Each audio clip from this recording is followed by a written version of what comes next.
So, tell me about it. Why Assassin's Creed Brotherhood? What was your motivation to crack that game? Uh, so I've been working with you, by the way, on Ghost Recon Yeah, in I like remember. 2020 and 21, and obviously that's a modern, quite let's say like semi-modern Ubisoft game that already used their uh, Castle Purchase networking code Hmm. middleware, and yeah, I was just after like about 1.5 year, I just got curious about if other Ubisoft titles actually use that too. And apparently they do. And apparently one of the franchises that actually benefited from that netcode solution was Assassin's Creed. Okay, And cool. it was, I think, in like 2023 when I actually started digging up deeper in Assassin's Creed and like gathering materials for research and potential like revival. And at the same time, this came out. This is what you can see on my screen. So like Ubisoft announced that they are going to shut down online multiplayer services for many of their older games. And if you actually look at the list, there's a lot of Assassin's Creed titles here. Not only, like the list is very long, Yeah, I can see very, it. very long. Yeah, it's like there's a lot of work to do if somebody wants to pick up a revival for Ubisoft games. But what interests us specifically is Assassin's Creed Brotherhood. And actually, the story was like they announced that they will be shutting the primary platforms for the game, which is like PC, PS3, and the Xbox 360, and like at the end of 2022. But in reality, they did, and shortly after, the servers for Brotherhood went back up, and they were like publicly available again. I have no idea how that happened, but like it surely did happen because I actually used them. And I thought to myself, yeah, it's probably the time that we should make some packet captures for the game so we can revive it later because there's no way this is gonna happen again, like in future, right? So Yeah. I did, and I played it a little bit. I played like maybe like 3 games, recorded everything in Wireshark, and the actual deadline for Brotherhood was probably this day. Like you can see it on Mac. Hmm. We will get to the Mac story shortly, but like, uh, yeah, it was like at the beginning of 2024, at the end of January. I don't know if it was like exactly 25th. Could have been, but yeah, like they effectively like delayed the shutdown about like over a year. I have no idea why. And what's funny, what's even more funny about it is that shortly after uh, they restored. You can check on SteamDB like the patch build release history. They restored multiplayer files. They removed them, and they on this patch they restored them. Like you can see the what do we have here? Here, you have multiplayer forge files. This is essentially like assets for the game, like maps and all the stuff. And they downgraded their kind of DRM. It's not really DRM, but like kind of DRM library to an old one, to like a Uplay legacy Uplay one. I have no idea why. And they restored the most importantly, right? They restored the multiplayer version of the game. Like this is a standalone binary that just runs multiplayer. I have no idea. The solution is crazy to me that you have 2 games, like 2 binaries, and one is just for single player and launches the other one. It's crazy to me, but they did that. It's how the game works, right? But like, why they did this, I have no idea. Maybe it was just a flop. Maybe it wasn't meant to happen, or maybe it was just like somebody thought that it's actually better if they like from the legal perspective that they just leave the old build because now they've taken away like some of the functionality out of people who bought this game. I have no idea what the reasoning is behind. Like, I'm not affiliated with Ubisoft in any way, right? It's just guessing. Yeah. I mean, it's very Uh, interesting. So they essentially made you a present. Like here's all. Anything. The only thing that is left would be a PDB file for you. They can. and Yeah. yeah, I didn't exactly get PDBs, but I got a build with symbols from the Mac version. Somebody in the, but it's just very recent thing. Yeah. I got, so shout out to somebody in my Discord named this guy, This guy. Sayohaza. I will maybe not just like this guy supplied me with so many builds that have for Assassin's Creed specifically that have symbols in them that is just crazy. Like, right? Thank you very much for this. But yeah, I have symbols for the Mac build. Mac build is like another curiosity because Mac versions of the game only came out for Assassin's Creed 2 and the Brotherhood, and then they stopped like supporting the platform. So it's like Yeah. one of the two builds that exists for Assassin's Creed, and then it actually has like the dwarf symbols in it. I can show you. Like Yeah. this is a binary. This is a macho binary for Mac, executable file basically, Okay. with all the symbols applied. It's like a lot. It's like most of the engine. It's like there's like over 300,000. They compile like subroutines, and I think the like unnamed ones, like that begin with sub, right, are like 40,000, 50, something like this. So it's like 80% of named functions and like everything. I mean, that I helps did, a lot. like, yeah, so like if you want to research the Anvil engine that Brotherhood is made on, like the old versions, how many? Yeah, you have 40,000, right? So Yeah. you have like 80-90% of the code covered by symbols, which is crazy, right? Like it's Yeah. basically almost source code at this point. So I like mean, if you want to research the engine itself and like how assets work, for instance, for assets there are already projects for like the Forge format in general. So like I would recommend you check out those. But if you like want to just you are curious about how the engine works, or maybe like would like to rewrite some parts of it at least in future, this is great, right? Like you can actually have types and everything. yeah, So yeah, but it helps a lot right now. do you have structures, definitions here as well? So Uh, the types and stuff?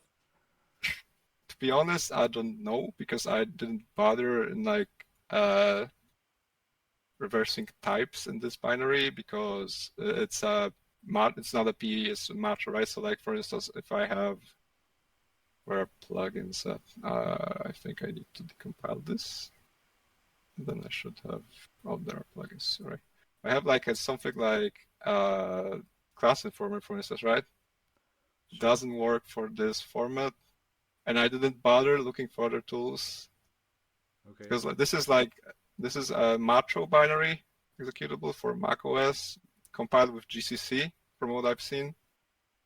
So like if somebody wants to actually research this, I can surely share this, right? But like I don't think I do need to actually dig into types that much because I have function signatures that just have argument types in them, which helps a lot already. I just compare reverse this with like the Windows equivalent of multiplayer binary, and I think it's fine because I got this like this month, right? This is like 3 weeks old in my folder, Hmm. so like I'm using this to actually like support my reversing where it's needed, but most of the things is already documented or coded, right? Like it's just ready. So this is just like a nice helper, but it's not like as groundbreaking as it would have been if this was like the beginning of the project, right? Yeah. Yeah, but it's big. Like surely it's actually very big. I mean, where did you start here? So So like you had this Mac version with dwarf information inside them, and so you got all the symbols from them. So I and assume no, if no, it's like it was a standalone binary of like all the symbols contained within it. oh, It was a single okay, file, yeah.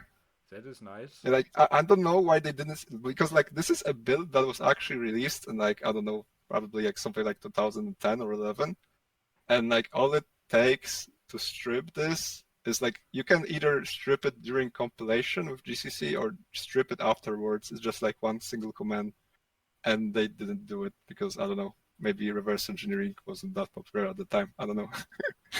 I mean, lucky for Yeah, you. it's wild.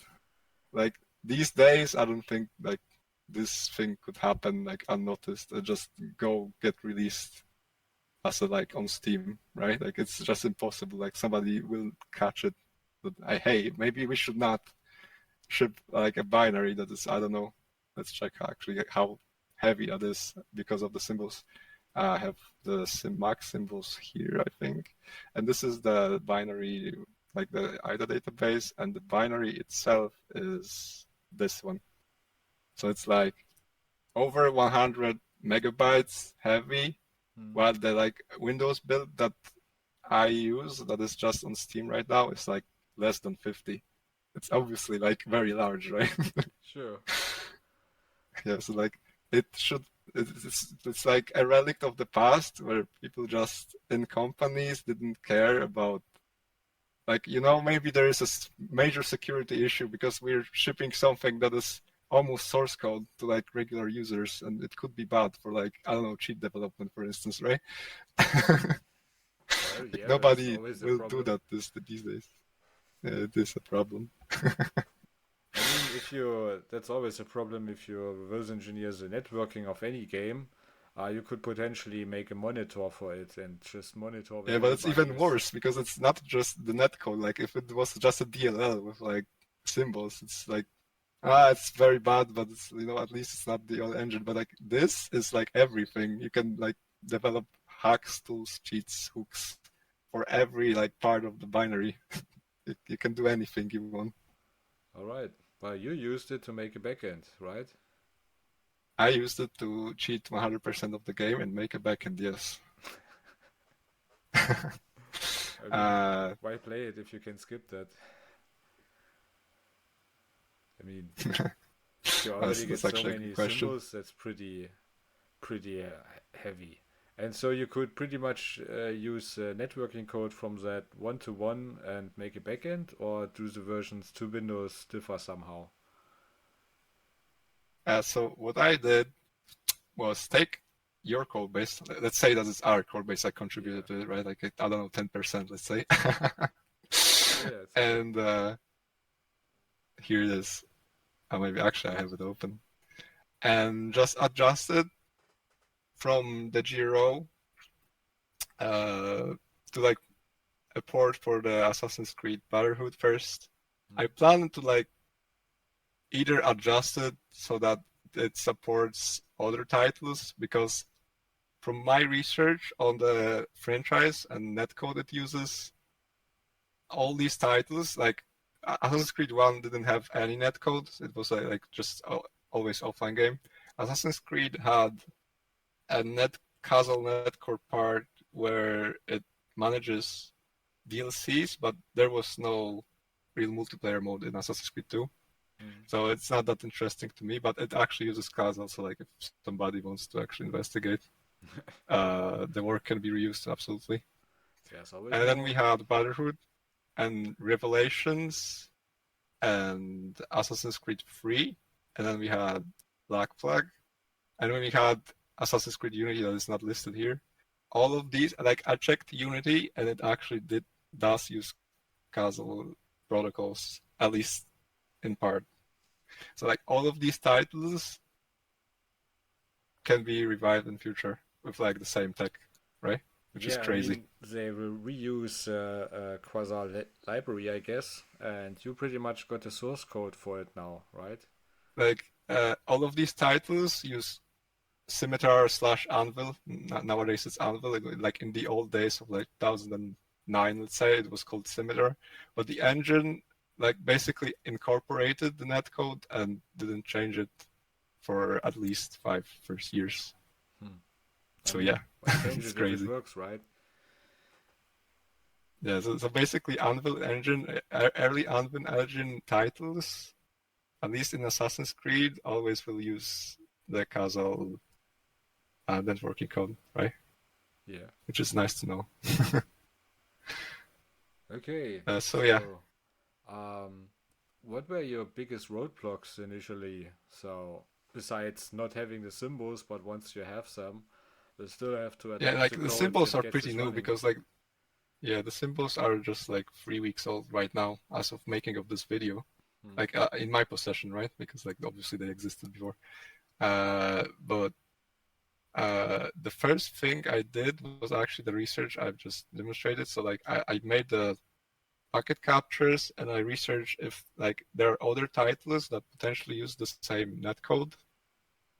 And then it appeared that yes, it actually is pretty much looking very nice to reverse this because we can already reuse stuff that we have from Ghost Recon Revival, and second, we can basically like save the old part of the franchise and its multiplayer with like a single solution, right? Or like a Hmm. very close ports between like the versions, like the titles, right? Yeah. Which is crazy, crazy good. So at that point I thought to myself, yeah, it's probably worth putting work into, especially that I have packet captures, so I can like reverse the data parts faster. So I just started digging into this, right? Okay. Nice. And Sounds like you had no problems at all. no, I actually did have some problems. Like initially it was fine because it shares like the authentication code and services, even like the web service that redirects. Let's maybe pull up. I made a little architecture and like a very high level how this work, how my server works, right? So this is like the thing that I developed, and here you have like both parts of the game, which is like single player and multiplayer binaries, right? Okay. And how originally the flow worked was you just launch the single player via Steam or like Ubisoft Connect, whatever you use. And then the single player binary has bindings to Orbit API DLL. You can actually notice that if you go to your build of Assassin's Creed, right? I have one here. You have this little library called UB Orbit API Loader. It can be R1 or R2, like depending on the version. This talks with Ubisoft Connect launcher these days. So like it actually, when you boot up a single player, it actually first calls the launcher from Ubisoft Connect, and then you log in into Ubisoft, and then it runs some checks like downloads saves, for instance, from the cloud, etc., and lets you in basically. So what they did on shutdown of this game is that this layer of Orbit API, this allows access to like multiplayer binary and like Hmm. the parts of code that actually redirect you to the multiplayer. All So the fun what we did, authentication stuff. yeah, like we just skipped this part because it was possible.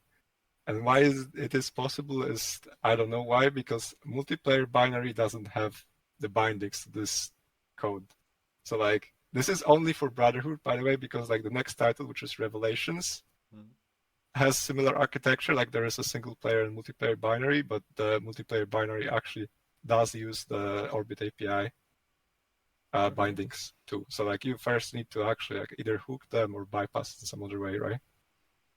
But Brotherhood doesn't have it, so you can just simply boot it from basically directly. So like if I go to my game folder, I can just boot my game. Like it takes two parameters. It takes like a user password and a user uh, name. From the originally it was just like your Ubisoft account credentials. Obviously, we're not gonna use Ubisoft Hmm. credentials because we don't want to have anything from Ubisoft in this game anymore. In terms of credentials, right? We can just actually boot it like this. It should boot up. Let's see. All right. Live testing. What's your username Oh then? no! Oh no! It launches my Steam. Why? Why is it that so? Okay, but uh, if we get in its parameters right, I think it's just gonna boot. There is no server working yet, so like it should just say that there is no server, basically. Let's just say that I am me and I have some password, doesn't matter which password it is, really. You can just say hi, for instance, right? I'm using DX window to make the game run in windowed mode. You can see the little Discord Nice. thingy on the left side. Yeah, and this is basically like what happens when you have no server online. So like it just says that this connection was lost, right? Yeah. It was never there because the server is just offline. But it proves that you can just interface with the binary directly and skip all the Steam/Ubisoft Connect stuff, which is huge. Like this is for free, right? You don't need to do anything, and you just skipped like half the work already. It's crazy to Yeah, me. I've Yeah, seen but this in many other games as well. They usually just develop it like a LAN version that they test in development and yeah. then later add in the launchers. Yeah, it's just like this game didn't have like a LAN mode. It was like either single player or multiplayer with like online experience, like Hmm. matchmaking, right? Let's keep it. But yeah, like basically LAN play is just by now it's actually possible, which I will present soon, right? Yeah, yeah. Maybe let's talk first about the architecture more, or maybe you have like a next question. Yeah, sure. I I can mean, talk for hours about this, right? no problem. We have time. So one question would be simply, how did you make any tools for yourself to intersect data or to find stuff out? Oh, Or that's an easy one because I didn't, because I okay, already had everything that I needed. I just brought from our work on this thing. I have it. yeah, This thing, which is like the backend for Giro, right? yeah. We So have a it's still few, working.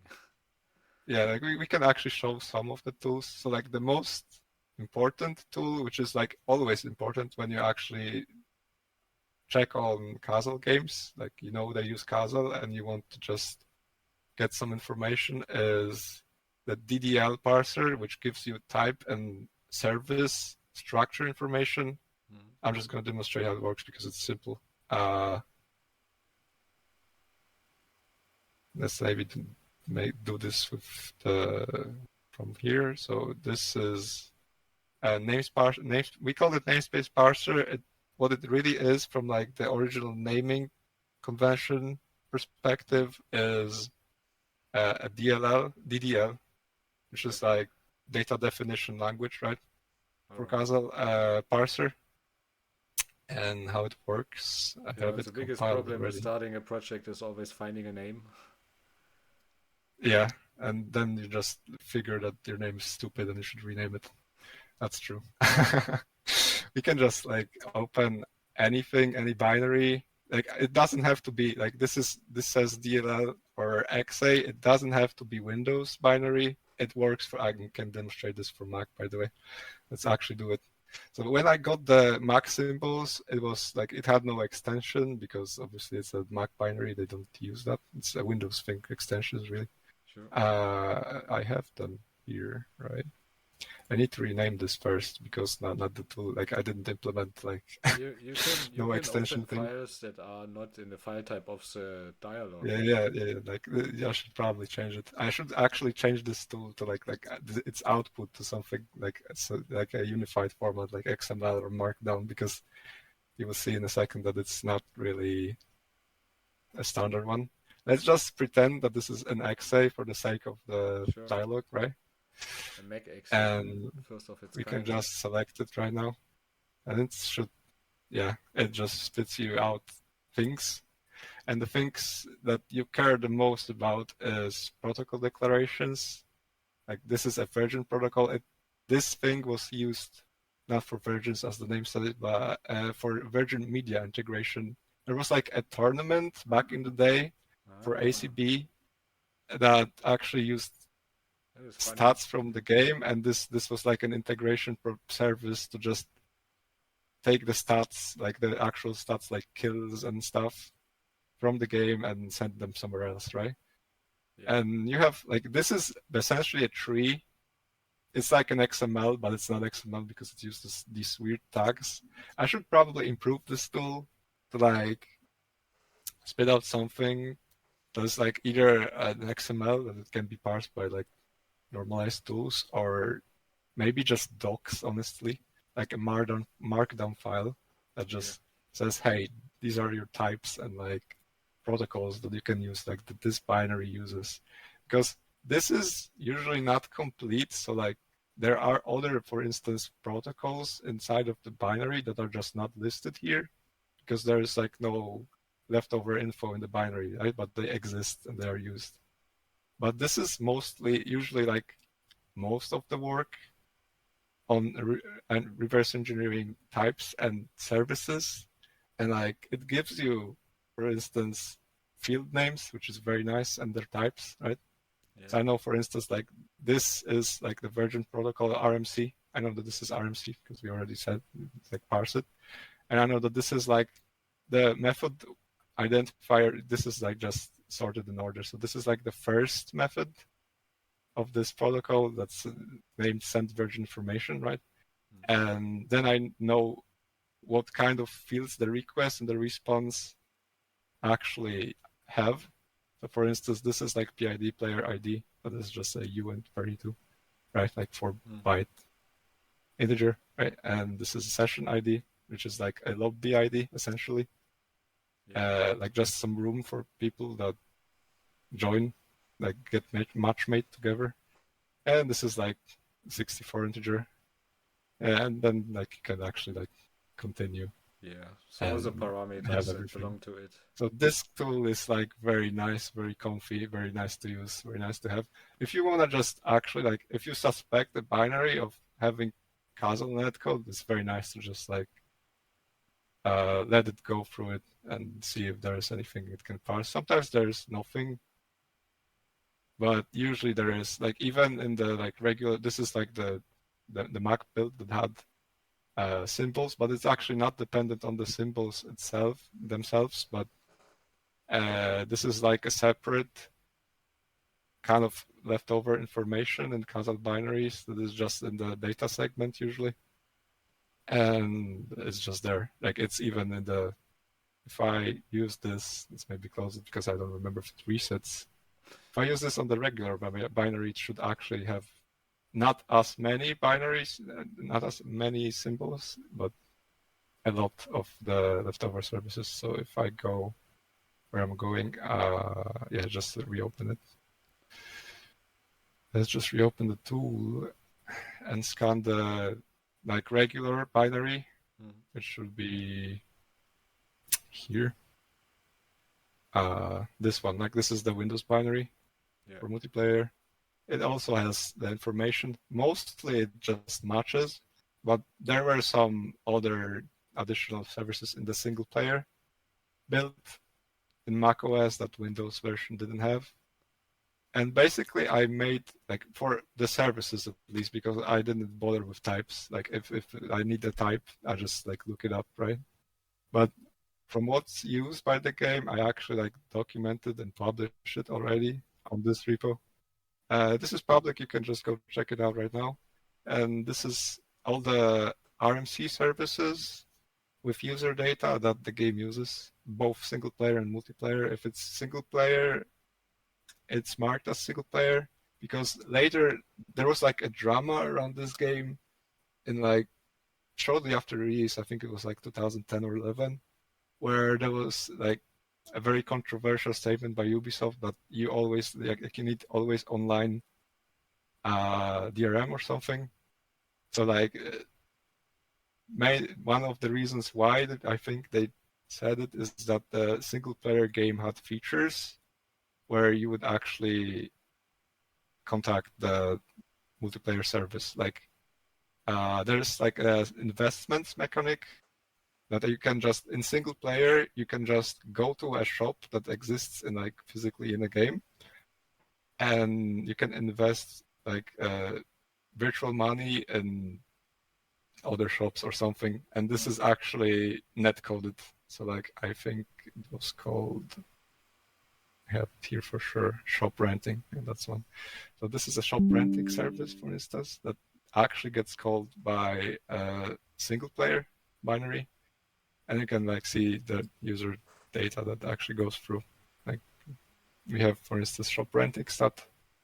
So I think this is like when you open the shop and you see how much profit you get from it. For instance, you just like the server gets a shop ID and checks in like database what shop it is, and then sends an object like this, right? Back a list of these. I mean, this So the game actually knows how to like what to display on the screen, right? Like, yeah. this looks like a great opportunity to write a Wireshark packet dissector.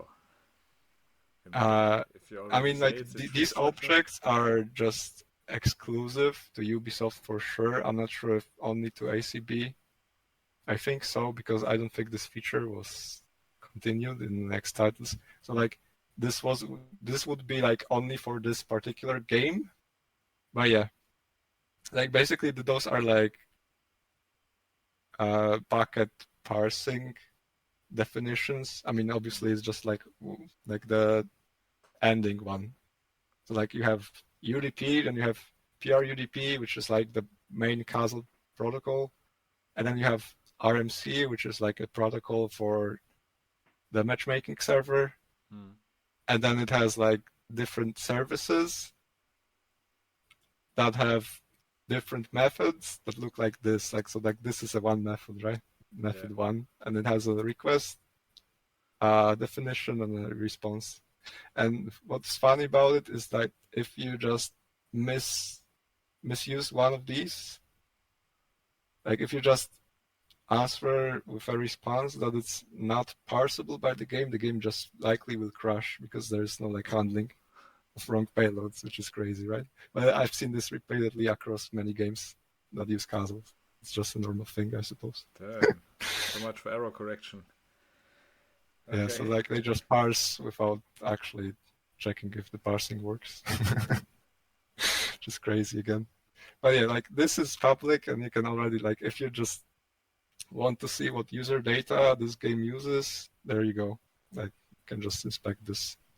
So I think I should actually turn this tool that I've just shown you into something that spits out like a file like this. It would be very comfy for me. Like personally, I think it would be comfy for everyone. But yeah, it's just like the work that can be done. The other tool that I used from GRO, which I think was useful, uh, did I actually? I think this was the main one. Like I obviously used the other tools that we integrated into the main server. Let me just pull it up real quick. I swear this is the last thing, and we can go to the next question. No, take your time. uh, so this is like the private server for the ACP, right? The Hmm. sweet everything. Nice. And what we used a lot, what I used a lot specifically, was like decrypting packets Ah. like manually. So like I just like copy a payload from Wireshark, paste in here, and then like I don't know if this is a valid one. Is this? Oh yeah, it is a valid one, I think. It Yeah, this looks. looks like a valid one. I just like have the compression and decryption out of the box, and I can just like paste row payloads. Right? I usually like need to cut out the pure UDP header. Hmm. So like only have like RMC. This is specifically for RMC, but yeah, you can just like copy this into I don't know.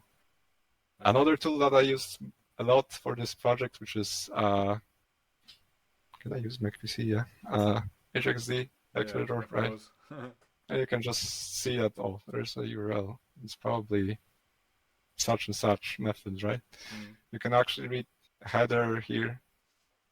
This is an authentication request, so it's encrypted. This is like a ticket that is encrypted with like HMAC and all the stuff that we already have for Giro. It works, but yeah, like you can just quickly see any packet thanks to this tool, Yeah. and like the deciphering process is very quick with this one. And the other tool that is very nice here is the notification sender, because recently we have quite a lot of notifications for like Hmm. when friends go online, or like a game is created, right? Like it all like needs to be set, like initiated from the server to the other person that just like wants an update on their friend or anything or like a game, right? Yeah. So like this is very nice for like handcrafting custom buckets. This is very nice. And yeah, like this is basically it. The other tools that I've used for for like working with this is obviously like debugger, although not so much as like Giro. It's like this project is a lot cleaner in terms of like your involvement in low level stuff. So I didn't debug that much, honestly. I obviously debugged some things, Yeah, but but was like enough to make a working server, so don't worry, that's fine. yeah, and then I used X32 debugger because this is obviously like 32-bit game because it's very old. It's like 2009 or 10, if I remember. So yeah, this is like your casual debugger. If you like start up reverse engineering, you have no idea what any of those windows mean, but like you get used to it. You know that, oh, this is like, I don't know, let me open Yeah, anything. I Let me see. just dox my process. Uh, what process can I do? Okay, this is like the hooker for the window. It's like this, right? This is like just a hook for Windows mode for the games. Yeah, it's like, yeah, you probably like, you just learn that this is like code, you know, and this is like global variables called registers and like flags, and this is like stack and this is heap. Like you just like if you just take classes about computer science in general, you just hear all those things, but you don't actually know what they are because you never see them because they are just like so low that so like hidden from abstracted away from you as a programmer that you never actually interface with them directly. And you open something like this up and say, wow, what is this? Right? Yeah, But yeah, it's just a normal debugger, I suppose. Like there's nothing if you too really want to fancy know about it. what your CPU is doing. Yeah, like this is what your CPU is doing, like usually. And this is what it calculates at the moment. And this is some, I don't know, this is just taken over by JavaScript usually, right? These days. Memory. Yeah, but I don't think I used that many more tools than these. This is like the I, core gue- part. I guess you used IDA Pro. Oh yeah, that's a big one. So like we already showcased. Yeah, like Yeah. you could use Ghidra. Like it just a matter of preference. Like Ghidra is just open source and stuff, and gets a nice little community around it. So like maybe Ghidra is the future actually, because like IDA pricing is just disgusting in my opinion. Like sorry, Hexrace, but like It's not it's for just private not persons. affordable for like a person like me that just doesn't reverse stuff and like professionally. The investment that you need to put like so do you have like a decompiler for standard architecture like 32-bit is just yeah, it's just a lot. But one thing that Hexrace recently did, and it's nice, and I've seen it, is they kind of upgraded their docs, which is very nice. Because Oh, they I've did? been using their docs for IDA for my thesis. Maybe this is not the one. And it was very painful. But now I think it's nicer. Is it? I think it is this one. I don't know if it is. Yeah, I think it's just their site. It's not docs. X-ray docs. Maybe this one. But it's very. Oh, this is the one. So you can actually choose the version of IDA. Like the older ones are just dumped, I suppose, because like you should always use the latest version, right? And yeah, if you just wanna search for, I don't know, I have no idea. Like IDA utils was one module I Well, remember, for instance. I recently was searching for the scripting part from IDA. It has a Python interface you can use to script. Yeah, I've used it extensively because I've been developing plugins for IDA for my thesis for about a year. And yeah, like the previous docs were just absolutely miserable to use. But Hmm. now I think it's better. Should be better, right? Yeah. Yeah, so this is one thing that IDA got better at, I suppose. But like in terms of normal use, I think that you can get used to either one. It's just like the matter of preference or what you already know, right? You can use other stuff like, I don't know, Binary Ninja for some less involving stuff, but like that, like it's just a tool. It doesn't matter that much. You just use what you like and what you know. So yeah, this is obviously a big one in terms of reverse engineering. Mm. But yeah, and Okay. obviously like yeah, maybe just move on to the next question because I can just talk for hours about this. Yeah, no problem. So we talked a lot about your project. So what is the current state? Where can you download it? Can you show it to us? Oh yeah, I can absolutely showcase what it actually can do because like the meat is important, right?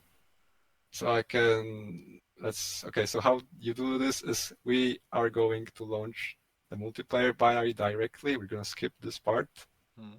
because we don't need it. Basically, we just care about the multiplayer, right?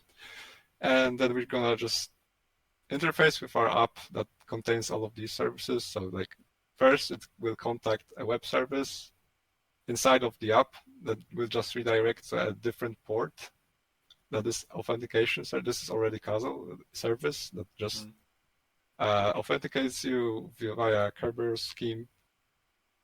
And yeah, then you just talk to the actual servers that is capable of like matchmaking, has friend DB information, can send notifications, messages, and many more. Yeah, and it's just self-contained in like one single desktop app that we've had open just a while ago. We're gonna open it up again. It's probably here, yeah. And we just run the script that opens server, run the server, have 3 services running in this app.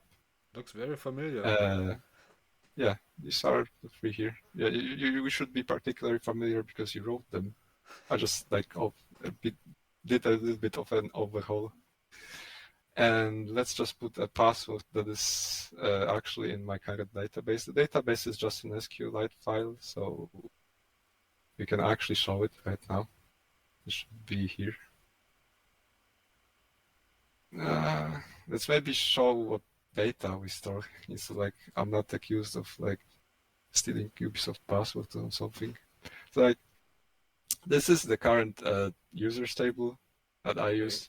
Essentially, the game's flow on the PR UDP level is that there are actually 2 sessions, two like logical connections, because physically it's one port. Like it's just like there's one game port, and that's it. Like there's nothing else that the game actually uses. Hmm. But logically, inside of that connection, there are 2 like PRUDP connections. One is for the actual player, and the other one is for tracking service that sends something like telemetry about what you click, like in terms of menus mostly, and like when you start using the game and you end. Like I don't know why this was a feature. I guess like it mattered for like analytics back in the day, but it doesn't really matter that much now. And the problem is like you need to actually have this connection in order for the game to work. So we Hmm. implemented like this scheme, and this is the user that it uses. Like it's just a magic user that always is used by the game. And we have like 2 users because like we want to actually have 2 users play against one another, right? Okay. And the name and password originally were your Ubisoft name and password, and they were sent.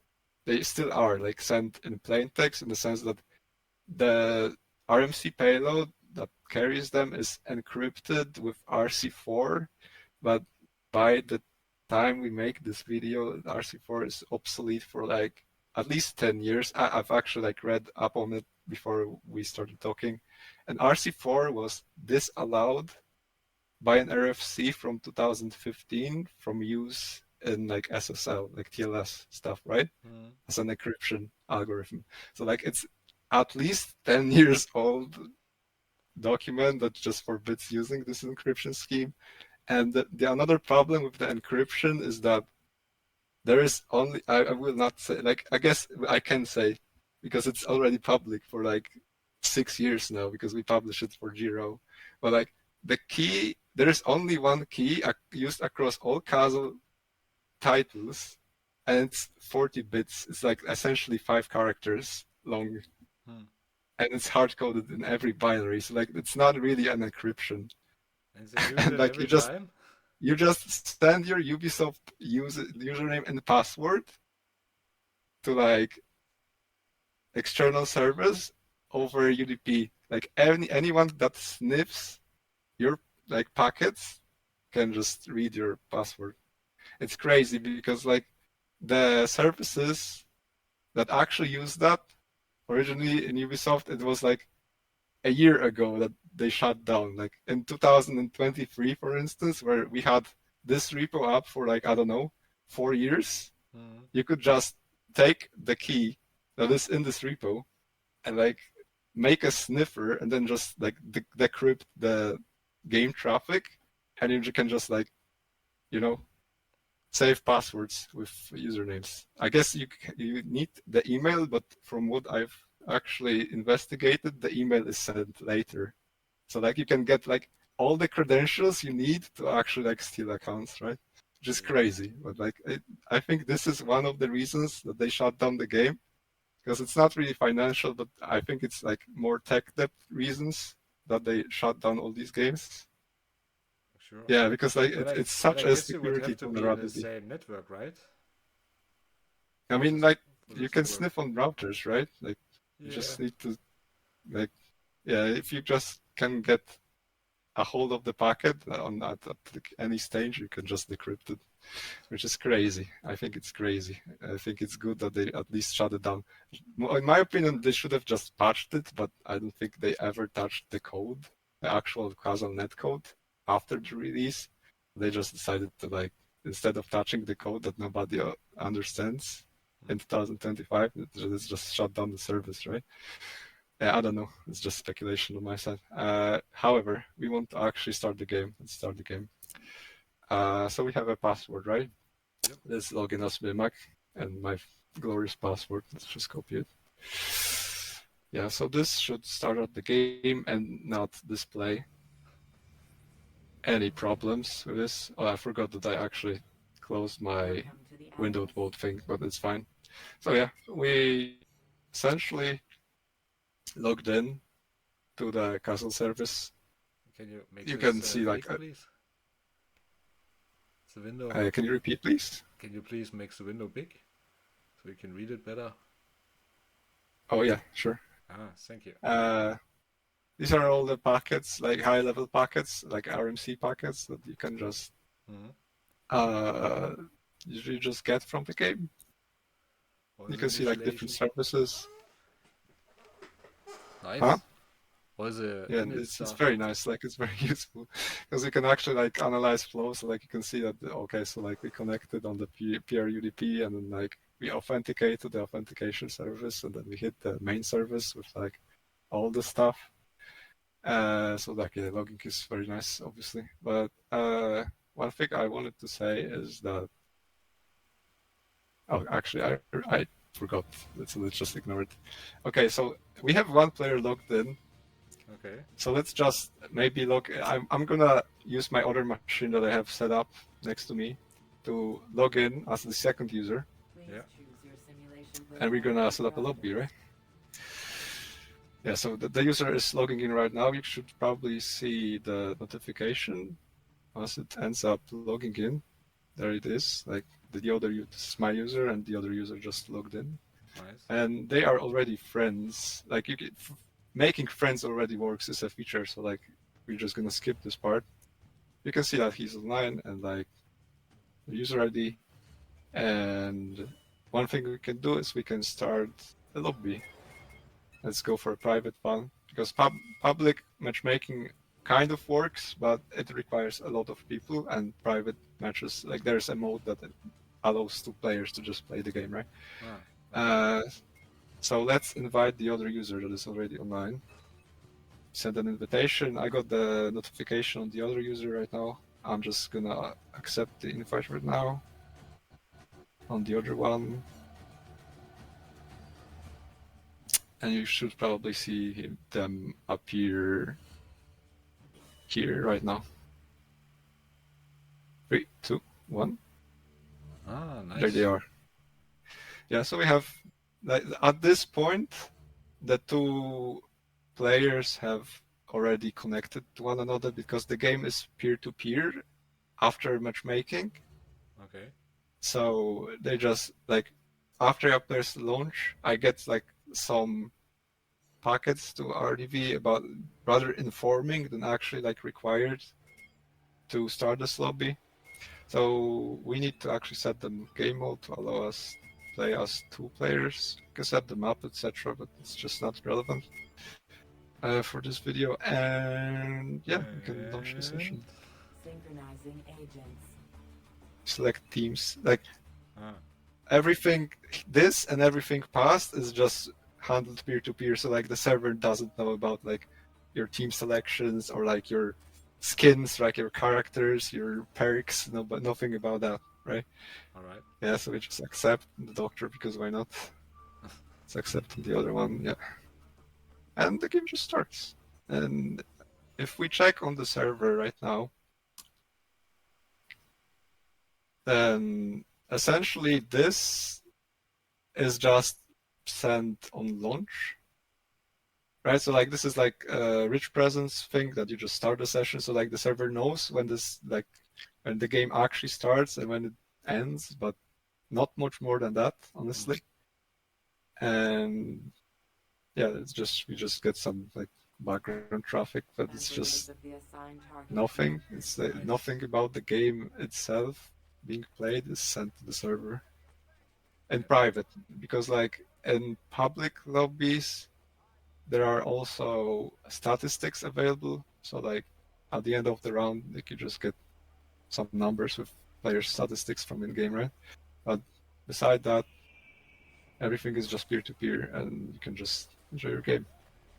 Nice. I Yeah, mean, it's nice, and it isn't it? just works. Isn't that what we always want?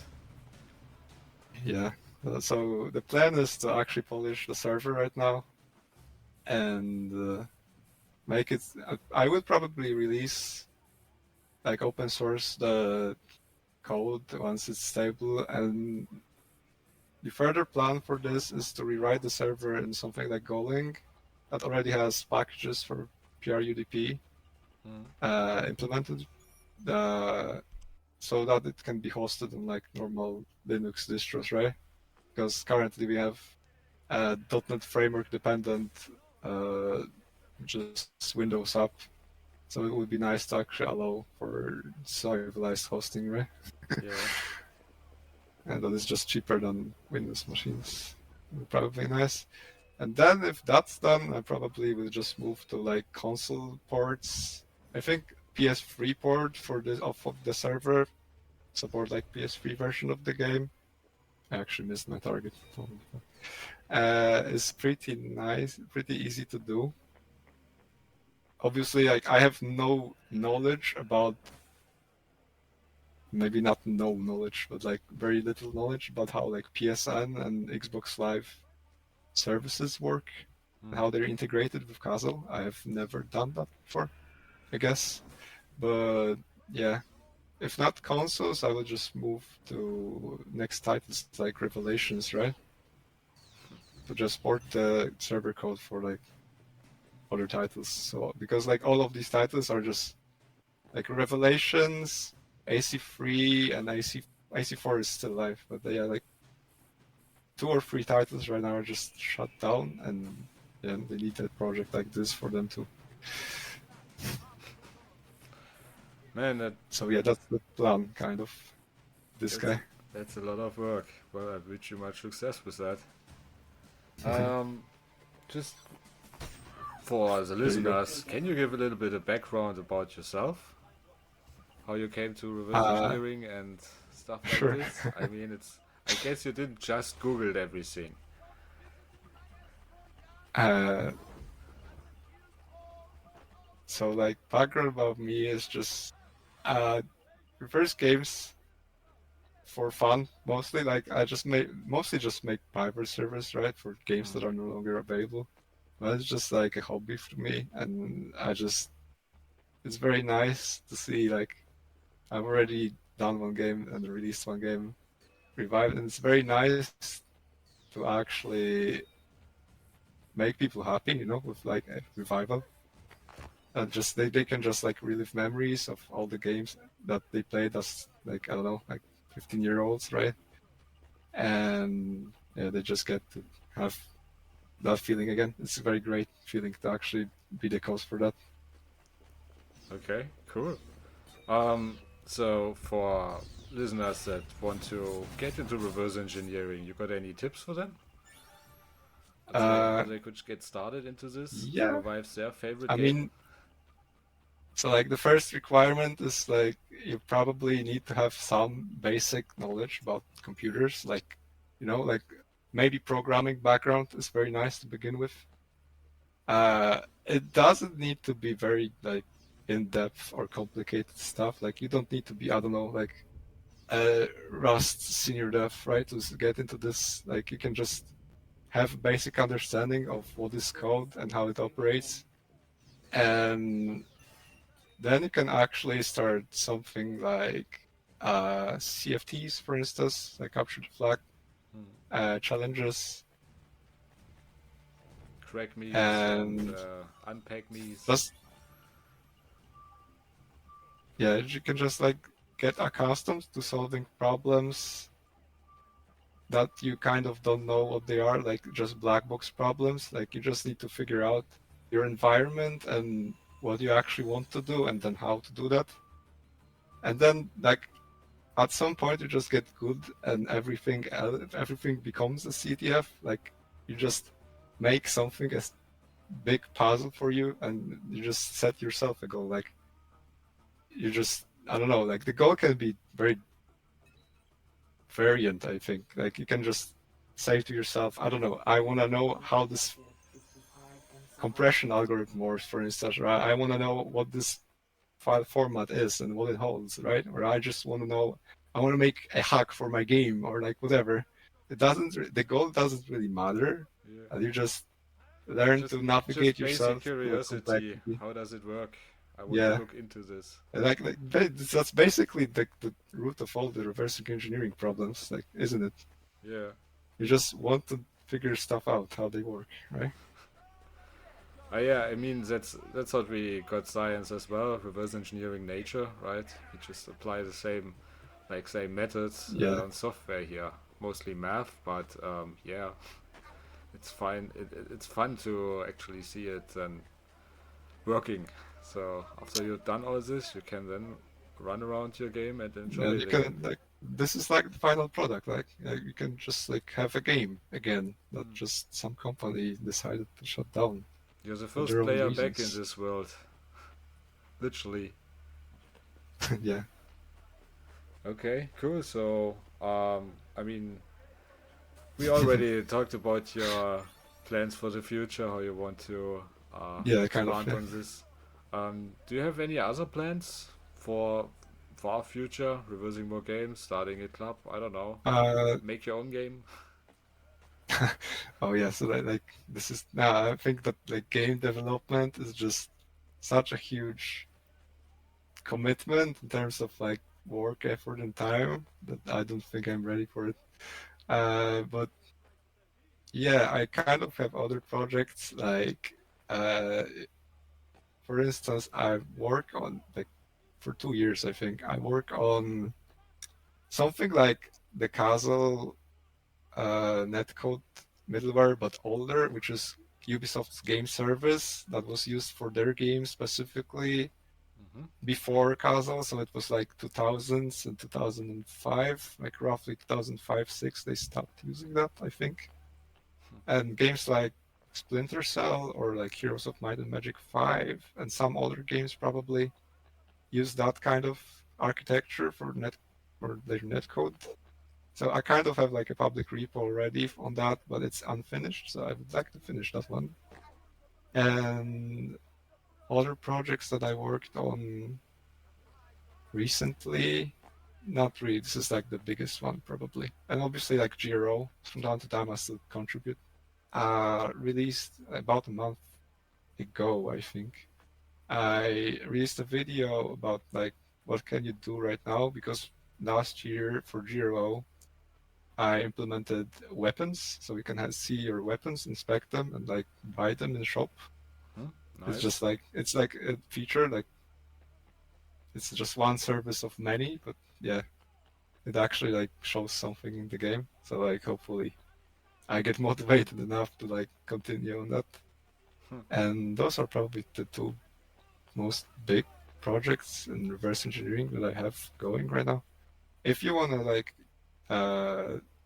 follow them or like ask me anything or something, I have a list with like Discord links for the specific projects uh in my GitHub bio, I think. Yeah, This that is would my have been my profile. next question. Where can people find you? Yeah, so like this is one place, like this is my personal GitHub. You can have like you have all the projects that I have already or are in progress here. I You will can put join Discord for any of them. I will put I all have the some other links in the coding. description later. So Yeah, and the main like breakthroughs that I just share on my YouTube channel. So you can just like I think you can just go to my channel on YouTube, which is like Real Mimak, right? yeah, And you have playlists for different games. There's gonna be more than that because I'm like but yeah, you have like Assassin's Creed. You have can I see that's just the public? No, I don't know. I have like, a lot of stuff here. You can see Ghost Recon. You can have 25 to Life that I just already like made private servers for, and they work. They're not online right now because like I have like a hosting issues, but they kind of like are functional in terms of software, right? And yeah, like I just publish breakthroughs, like the recent one, right? Like the video that I just released about Assassin's Creed and the gameplay. I just released them on YouTube when I have them. nice. Yeah, so like you can just subscribe to me on YouTube and just follow the big stuff, right? Yeah. Yeah, All right. there's that, I think. Well, thank you for your time, and I wish you much success for your future projects. Um, Thank you. you got the last word. Anything you wanna say? Uh, I think that just like I just want to thank everyone involved in these projects because like I have had support both in Please like choose your simulation development program and parameters. and support from the community that is just like very warm and just still cares about the multiplayer aspect of this game, and they're just looking forward to it. I thank you for everything, and I hope to just bring your game back in like a stable state so you can enjoy it to the fullest. Thank you.